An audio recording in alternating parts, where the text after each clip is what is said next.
So, good morning class. So, we are now again in our module 7.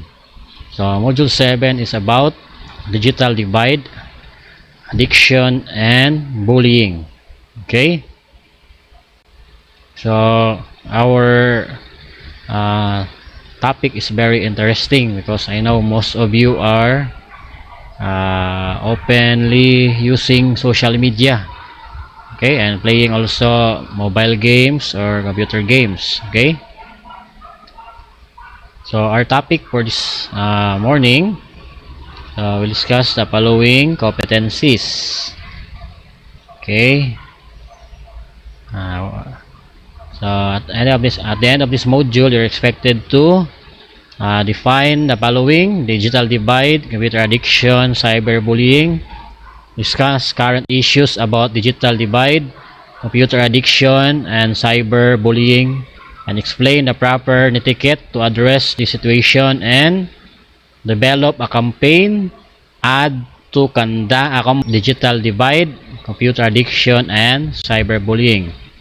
Okay, what is the objectives for our module in this week? Okay, what I know. So let's have again another exercise. So let's see if you know something about our lesson. So I know you are familiar with this because this is very common to you as a digital natives of this generation. Okay, choose the letter of the best answer letter on a separate sheet of paper. Number 1.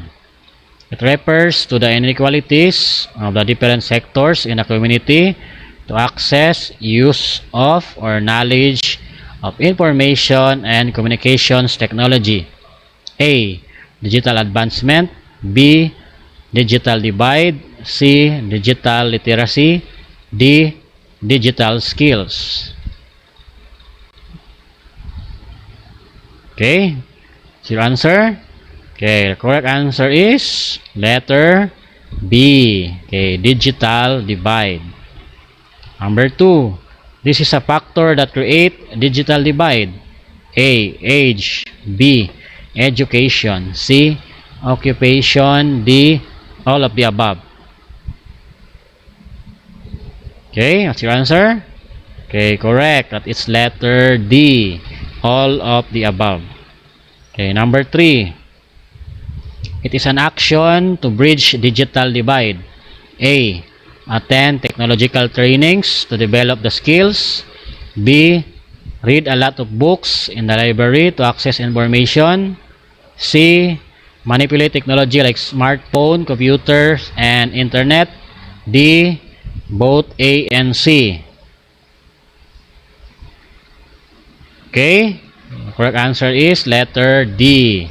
Both A and C. Okay, number 4. The following statements are reasons why digital divide exists except 1. A. The persons can afford to access the technology. B. The person has a strong motivation to learn how to use the technology. C. The person refuses to have knowledge of the advanced technology. D. The person has less information about the benefits of technology.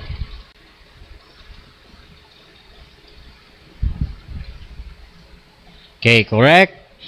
So, correct answer is letter B. Okay, next, number 5. The group of individuals having high opportunity to acquire digital skills. A. Professionals and students. B. Grandparents at home. C. Group of disabled person. D. People in rural areas. Okay, correct answer is letter A. Professionals and students. Okay, number 6. It refers to the excessive use of technology like gaming. A. Computer addiction. B. Cyberbullying. C. Digital divide. D. Digital skills. Okay, correct. It's letter A. Computer addiction. Next, number 7, the following is a factor which leads to computer addiction. A. Depression. B. Loneliness. C. Social acceptance. D. All of the above. Okay, correct answer is letter D. All of the above. Okay, number 8. It's a type of computer addiction which spent much time in online gaming or gambling. A. Compulsion. B. Cybersex. C. Cyber relationship. D. Information overload. Okay, the correct answer is letter A. Compulsion. Next, number 9. These are symptoms of a person experiencing computer addiction except 1. A. Anxiety and distress. B. Sleep disorder and back pain. C. Defensive and dishonesty. D. Social acceptance and compulsion. Okay, correct answer is letter D. Social acceptance and compulsion. Okay, number 10. It is a way to fight computer addiction. A. Spend more time to family and friends and do non-computer related activities. B. Turn off the cell phone when somebody calls to avoid using the gadgets. C. Keep listening to a music while playing online games. D. All of the above. Okay. What's your answer? Okay, correct. It's letter A. Spend more time to family and friends and do not do non-computer related activities. Okay, 11. It refers to the act of harassing other people using technology like computer, laptop, or cell phone. A. Bullying. B. Cyberbullying. C. Compulsion. D. Cyber relationship. Okay, correct. It's letter B. Cyberbullying. Number 12. It's an example of cyberbullying. A. Posting pictures of other people for fun. B. Hurting someone through punching. C. Sending threatening messages through messenger. D. Both A and C. Okay, correct. It's letter D. Both A and C. Okay, 13. It is a law which protects the bullied from a bully individual known as Anti-Bullying Act. A. Republic Act 101-75. B. Republic Act 101-627. C. Republic Act 106-72. D. Republic Act 107-62. Okay, the correct answer is letter B. Republic Act 101-627. Okay, 14. The way you can do to avoid being a victim of cyberbullying. A. Sign out your account after using, especially in public places. B. Do not tell and share your password to other people. And avoid using social media like Facebook. D. Both A and B.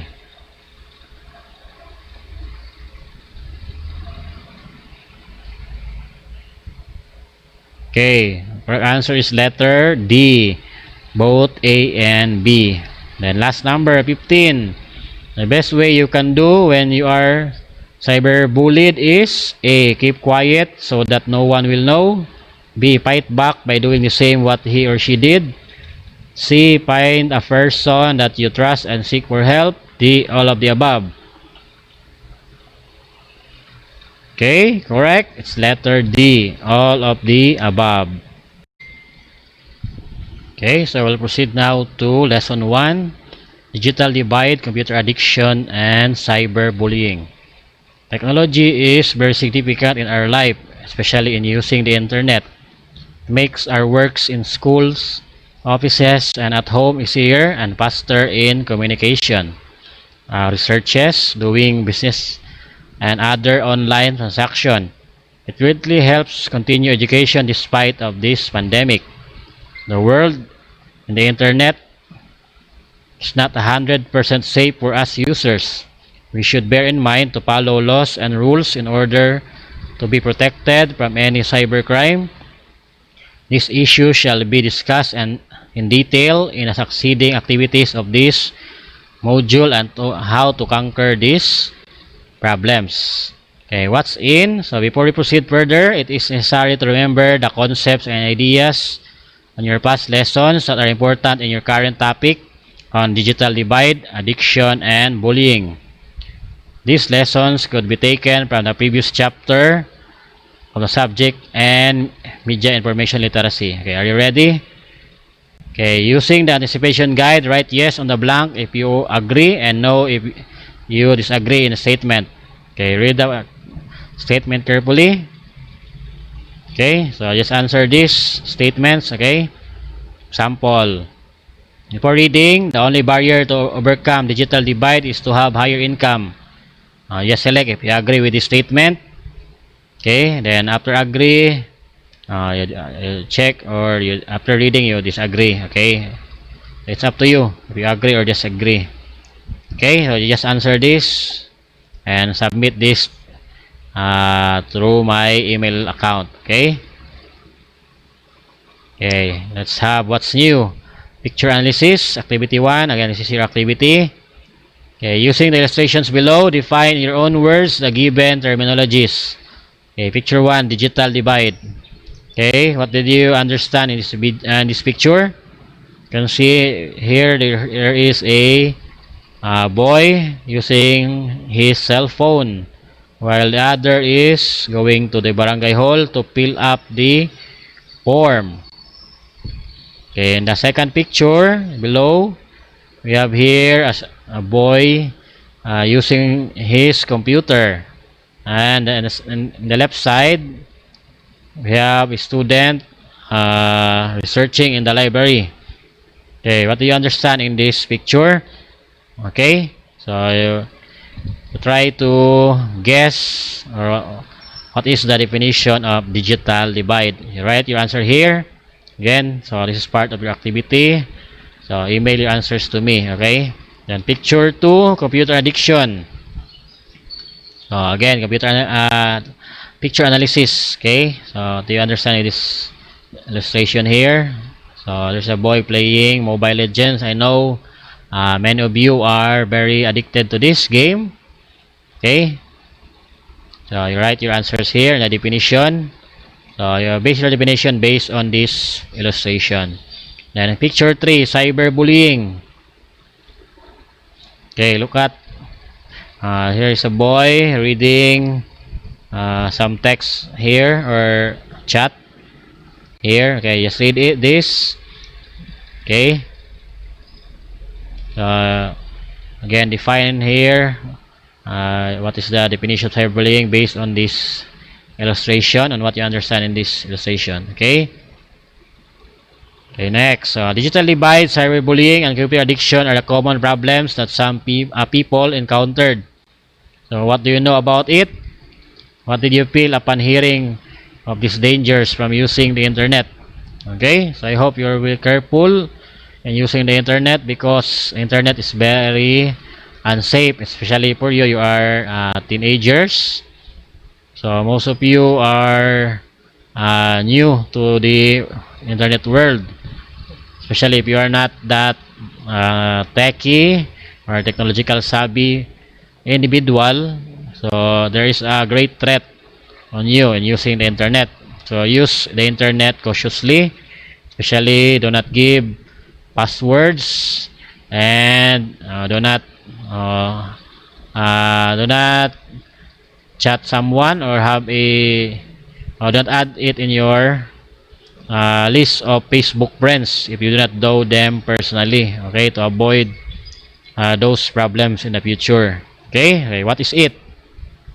Okay, digital divide or DD are all members in the family having skills in digital manipulation. How your parent does enroll you in this school year. In what way you communicate your family and friends afar from you. Some of you may answer differently, like not all members have the ability to use technology, while other family members can or some experience enrolling via online, while others went to their respective barangay to get their enrollment forms.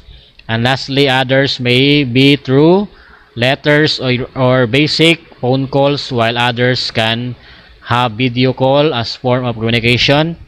So these are simple scenarios that we experience of what we call digital divide. Okay, so I think you already understand the concept. Okay, so I think you have enrolled last May or last week of May, then June up to August. Okay, so I think most of you enrolled through I think online because that's very favorable on your part. But what about those students who have no access to internet or the gadgets? Okay,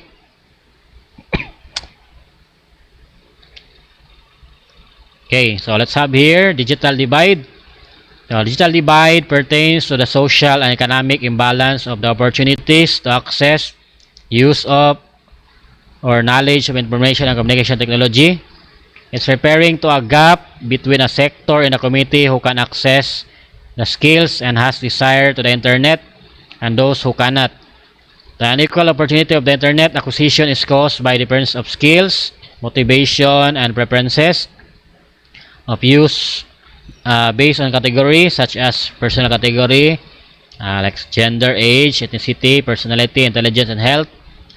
Positional category, education, occupation, household, nation, and resources category, which is about the status of the person, like economic. Okay, so I think most of you are not really that well off in, especially in economic status.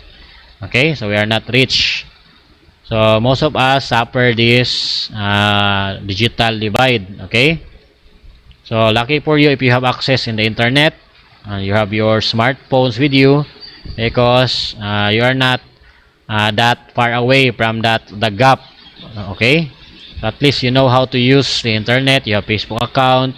Okay, so unlike others, especially in Parplang areas, in the example in Combal province, so most of the students there have no internet access. Okay, so they have a hard time in studying, especially now in the time of pandemic. Okay, so they just use modules. So unlike for you, so they have you have internet, you can access the Edmodo account or our YouTube channel. Okay,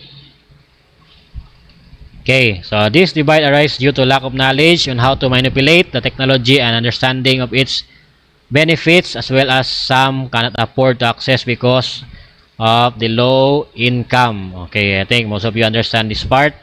Okay, your parents cannot give you your desired laptop or smartphones for your studies because they have no income. Especially now, many employers and have this cost cutting. Okay, so many of the employees are being removed because the company are having low income. Okay, so I think many of you suffer from that, especially your parents. Okay, so I hope you cherish this opportunity that you have your gadgets with you, so you take care of it.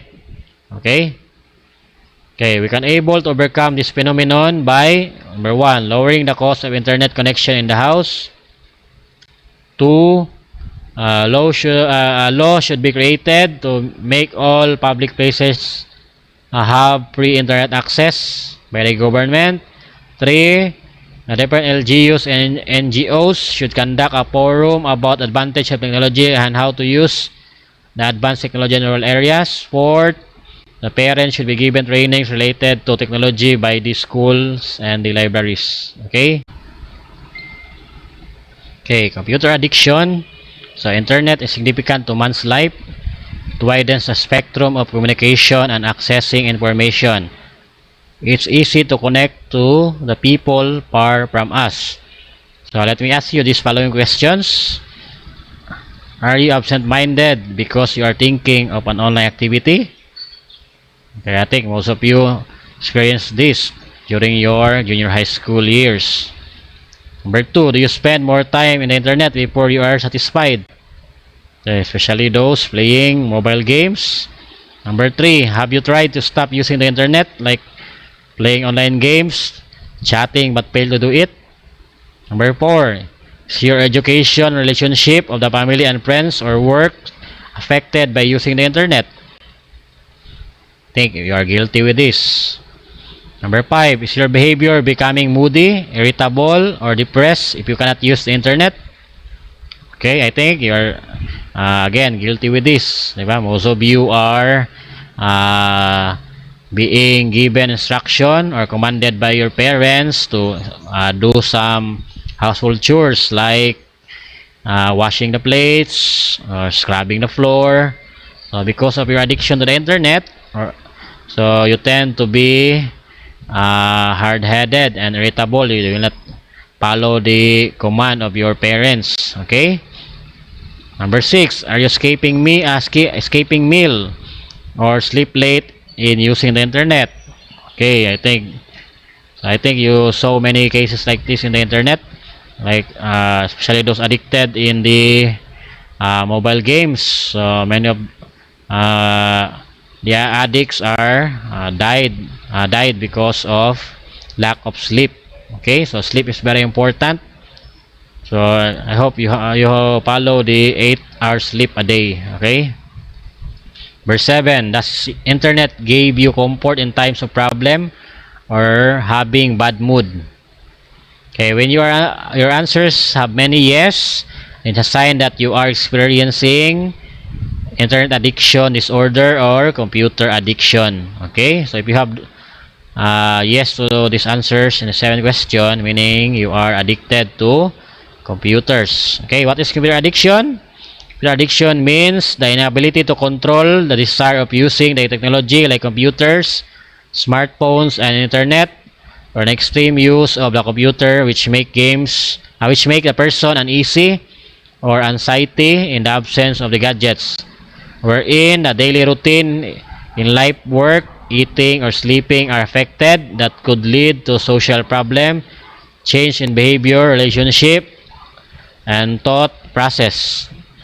The 3 reasons why computer addiction exists are depression, loneliness, social acceptance, where young people commonly experience. So I think most of you, especially male students, are addicted, especially in playing games. Okay, I hope you learn to control these desires, because somehow this will affect you, especially your health. Okay, so lack of sleep, especially, it can make your brains shrink. Okay, and because of that, you have less oxygen also in your body, so you will experience being a you will have suffering from, you will have a comatose. Okay, so what I seen in the video in YouTube, as report, like those like the student in Jensen, I think you heard that news in Facebook. So the boy died because he is addicted to Mobile Legends. So he does not sleep anymore. Okay, so I hope you avoid that, because you will die early. Okay, do you want that? Okay, I hope you're following my advice. Okay, so let's have number 3, cyber sex addiction. Exceed time spent in surfing porn sites that could interfere one's relationship. Okay, so I think most of you are familiar with porn sites. Okay, especially the male students. Okay, so I hope you minimize accessing these sites, because this is very dangerous, because some of the websites have installed malwares in their websites. So once you click or you view that video or sex videos on that site, so it will automatically download that malware on your computers. I think you're familiar with malwares or malicious wares.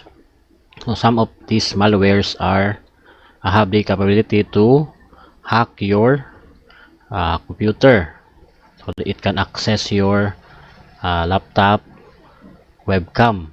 Okay, so it can record your activities. So I recommend you also to cover your webcams with scotch tape, okay, or masking tape, anything that can hide it, especially if you're not using it, okay. So avoid it, okay. So watching too much porn also is very bad, okay, so don't watch it, okay. Okay, number 4, cyber relationship. So excessive time spent in social networking sites to make relationship online. Don't spend time to real persons like family and friends, okay.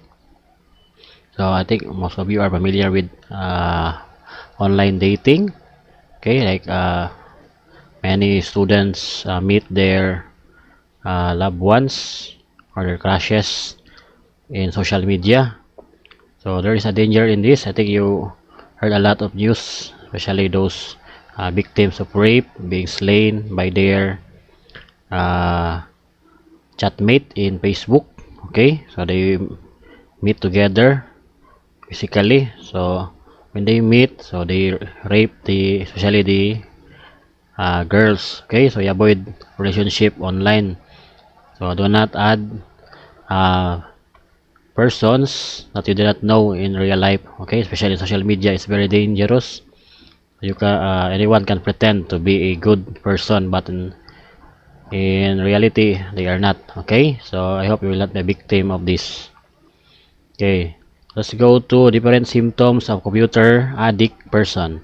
Number 1, emotional symptoms, feelings of guilt, anxiety, depression, dishonesty, feeling of great happiness or excitement in front of the computer, defensive, distress, skipping of work, isolation, and cannot follow schedule. Okay, so I think you experience this if you are addicted to especially computer games. Okay, so especially you will feel, example, you're depressed because you lose in your game, especially in Mobile Legends or Dota. Okay, then you will have this honesty because example, you are commanded by your parents to buy something on the store. So instead of returning the change for the items you purchase, so you keep it, okay. This dishonesty. Then you have this feeling of great happiness and excitement in front of the computer, okay. So you become excited every now and then you use a computer because you will meet your chatmate, okay. Then this is the worst, you have this isolation and you cannot follow schedule. So because you are very addicted to computer, so you cannot follow your schedule, like sleeping time, eating on time, not this very dangerous, okay. So it can affect your emotions. So I hope you follow my advice, okay. So avoid computer addiction at early age. Okay, number 2, physical symptoms. We have your back pain, headache, increase or decrease of weight, sleep disorder, carpal tunnel syndrome, blurred or strained visions. Okay, so this is usually suffered by persons who are heavy users of computers. Okay, back pain, headache, so because you do not sleep anymore, so you have headaches, increase or decrease of weight. Okay, because you don't have exercise anymore, so you will have increase in weight, or you will have a decrease in weight if you did not eat on time, okay. You just prepare to play games. Then sleep disorder, so because of online games also. And carpal tunnel syndrome, I think you're familiar with this. So your hands, okay, you cannot move your hands, okay. You have hard time, you will suffer a pain because your muscles in your hands cannot relax because you keep on pressing the keyboard, okay. Then blurred or strained visions, so this is common especially in teenagers who are addicted to mobile gadgets, okay. So your eyes will suffer, okay. So avoid. Okay, computer addiction can be prevented through number 1, set limit in using computers and in doing online activities. Number 2, talk to your family and friends and mingle with them most of the time. Number 3, organize a non-computer related activities like sports. Number 4, place your gadgets away from your place your gadgets away from when you're not needed. Okay. Then cyberbullying.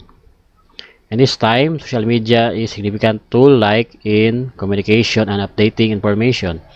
As a result, from the survey of Stayer Foundation reported in the news that 80% of young people ages 7 to 16 are victims of cyberbullying through social media. I think you heard this news. So many of you are uh, aware of the issue, especially in cyberbullying. Okay. So the term bullying refers to any severe or repeated use by one or more students of a written, verbal, or electronic expression, or a physical act or gesture, or any combination thereof, directed at another student that has the effect of actually causing or placing the latter in possible fear, physical or emotional harm, or damage to his property, creating hostile environment at school for the other students, infringing on the rights of another students at school, such as but not limited to the following. Number 1. Any unwanted physical contact between the bully and the victim, like punching, pushing, shoving, kicking, slapping, tickling, and so on. Okay, so I think you're familiar with cyberbullying. So any act that causes damage victim's psyche and emotional well-being. Okay.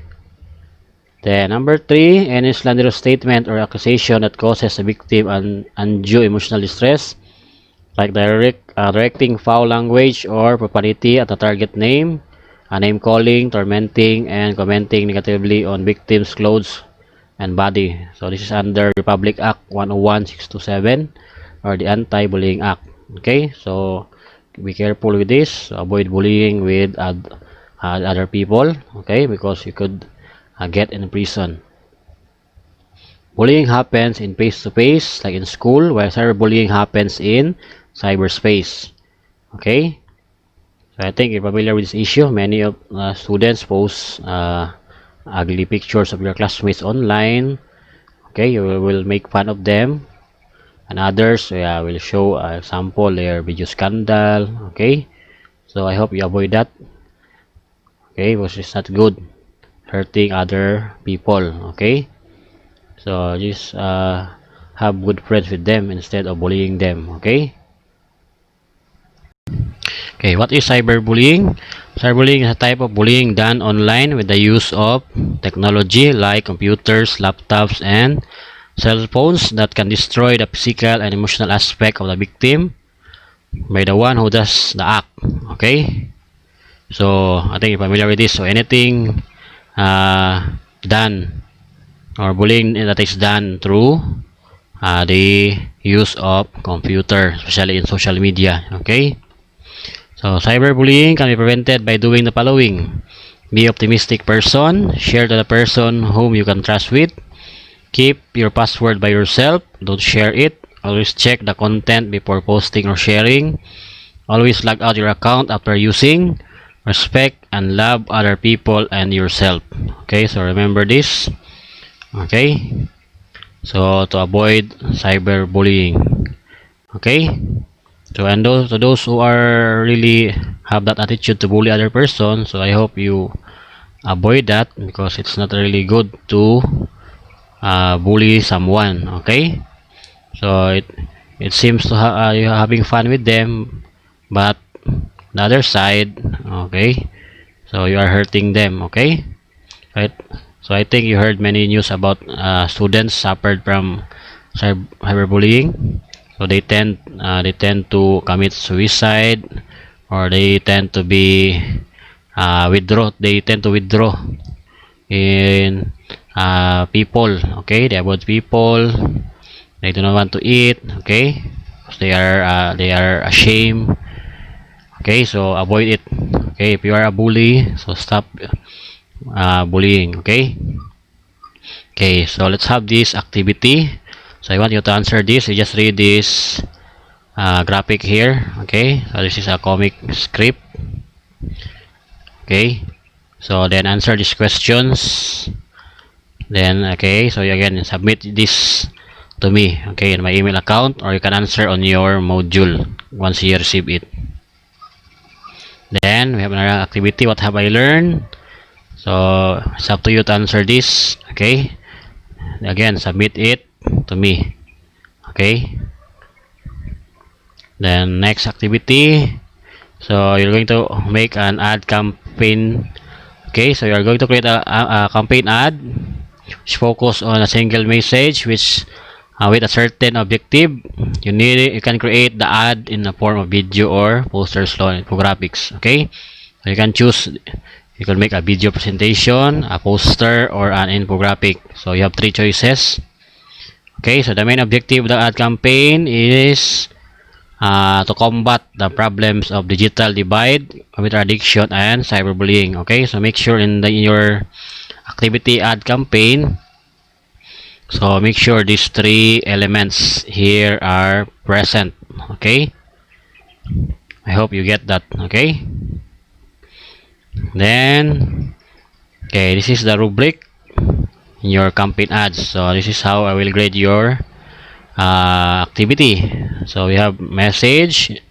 So it is the ad information is complete, easy to grasp its ideas by the viewers. That is excellent. Okay, informative. The data is supported with references and has images which are greatly connected to the ad. Okay, take note. Then persuasiveness. The ad clearly uses a persuasive tool in delivering a tone of conviction. Okay, so it's up to you, your creativity. Okay, next let's have again another activity. Activity 6. It's time for you to share what you have learned to your family. It's a one way of showing our care and love to them by giving awareness in using internet for them to acquire skills and be safe in accessing information. You may conduct a symposium to your family members at home. Present them to the campaign ad you have created. Make documentation in the form of video or pictures with narrative report. Okay, so take note of this. So you do this activity. Okay, so you will present your output to your family. Okay, so again, this is the criteria. So just read this. Okay, then so this is your final activity, your assessment again. So you answer this. So you just write a letter. So you can email this to me in a Microsoft Word, or you can answer on the module itself. Okay, this is 1 to 15. Okay, then additional activities. So for your module, answer this. Okay, so write an action that you do using the acronym PROMISE, which contains ways or tips you can do in order to avoid negative effects of digital divide and with addiction and cyberbullying. Okay, so you write acronym. Okay, PROMISE. Example P, protect. Okay, R. Okay, it's up to you. Okay, I leave this to you. It depends upon your creativity. Our lesson for today. So I hope you learned something from module 7. Okay, so keep in touch with our class. Have a nice day.